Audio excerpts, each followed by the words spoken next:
AI engineering का पहला step होगा कि आप किसी भी एआई मॉडल का एपीआई की लें और उसको इंटीग्रेट करें अपने ही कोड में।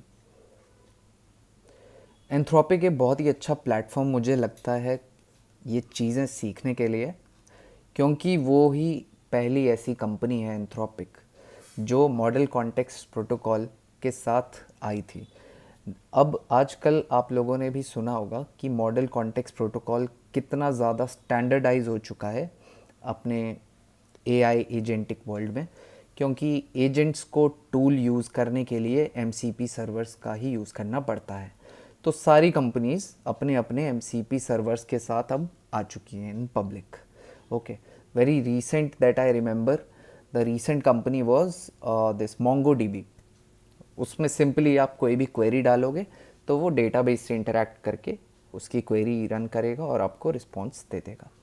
ठीक है, तो इसीलिए हम लोग एंथ्रोपिक के ही डॉक्यूमेंटेशन से पकड़े रहेंगे और यहीं से फर्स्ट स्टेप शुरू करते हैं to the AI engineering journey. तो मैं ये अज्यूम करूँगा कि आपको पाइथन ऑलरेडी आती है। बहुत ही बेसिक लैंग्वेज है। अगर आपको जावास्क्रिप्ट आती है या कोई और दूसरी लैंग्वेज भी आती है तो it is very easy switch into Python. तो पहले तो आपको एंथ्रोपिक कंसोल पे जाके एपीआई की ले लेनी है एंथ्रोपिक की।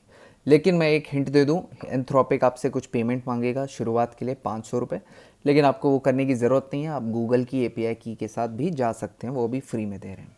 ठीक है, मूविंग ऑन कि अब आपको नेक्स्ट स्टेप क्या करना है। इंस्टॉल करेंगे पिप इंस्टॉल। अगर आपने गूगल की एपीआई की ली है तो गूगल का लेंगे, नहीं तो एंथ्रोपिक का भी कर सकते हैं शुरू में। ठीक है, एक फ़ाइल क्रिएट करेंगे quickstart.py।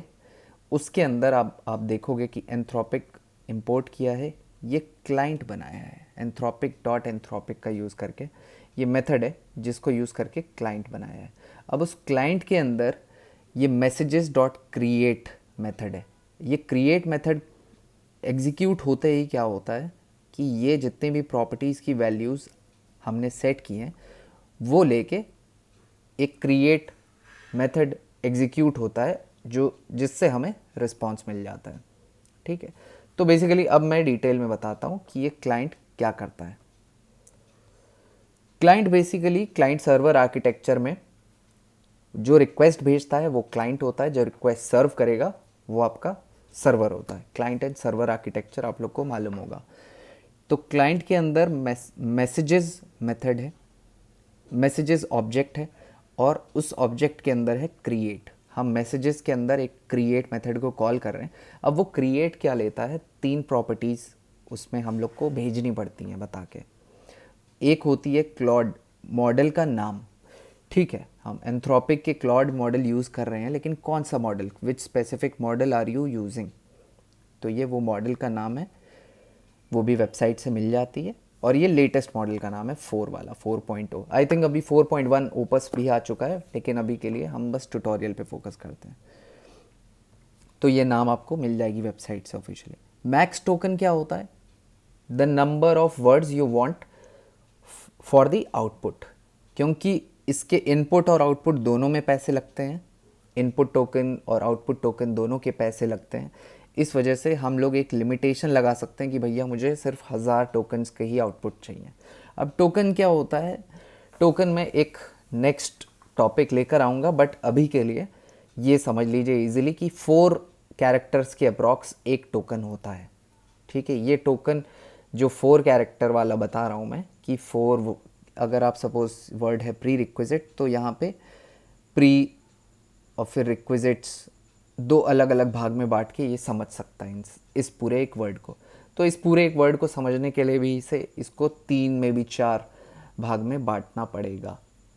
ठीक है, तो इसको इन उन 4 भागों को या 3 भागों को बोलेंगे टोकन्स। अब वो टोकन किस हिसाब से बांटा जाता है ये डिपेंड करता है मॉडल टू मॉडल। ठीक है, जिस मॉडल की जितनी ज़्यादा अंडरस्टैंडिंग होती है वो उतने ज़्यादा वर्ड्स एक बार में समझ लेता है, एक बार में नहीं समझ पाता है तो उसको टोकन्स में बांट देता है। ये सिंपल फॉर्मूला है, मैं आगे और डिटेल में लेकर आऊँगा। अब नेक्स्ट जो प्रॉपर्टी यहाँ मेंशन है, आप देखो कि एक मैसेजेस नाम का एरे हम लोग सेट करते हैं। उस एरे के अंदर हम लोग क्या पास करेंगे, द ऑब्जेक्ट। ठीक है, अब ये ऑब्जेक्ट मल्टीपल ऑब्जेक्ट्स हम लोग यहाँ पे सेंड कर सकते हैं। यहाँ पे सिर्फ एक ही एग्जांपल है। अब मैं ये बताता हूँ कि यहाँ पे रोल और कंटेंट एक ऑब्जेक्ट के अंदर सेट होगा। इसका मतलब क्या होगा?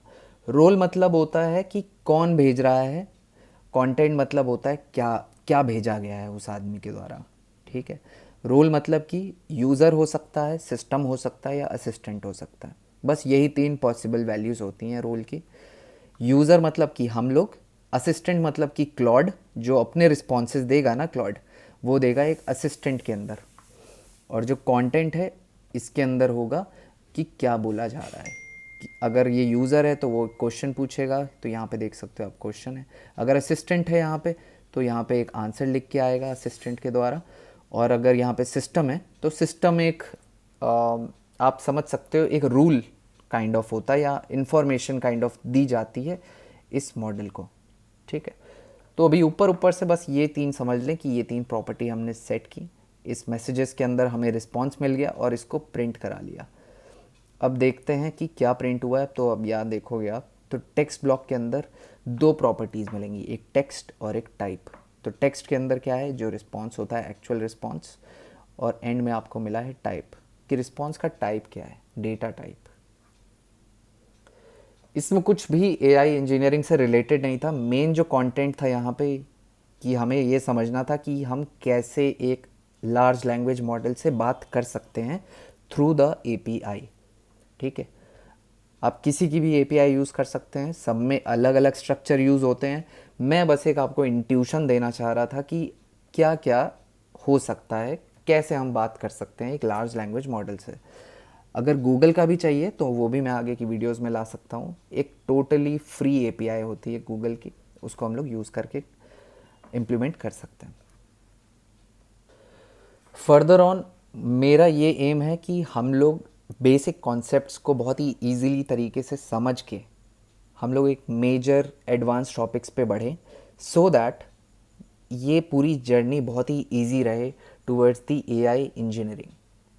ठीक है, और इस ये एआई इंजीनियरिंग कुछ अलग नहीं है, सॉफ्टवेयर इंजीनियरिंग ही है। We are just learning the new tools, new concepts, that is all. बहुत सिंपल है, अगर साथ में चलेंगे तो बहुत ईजीली पहुंच जाएंगे।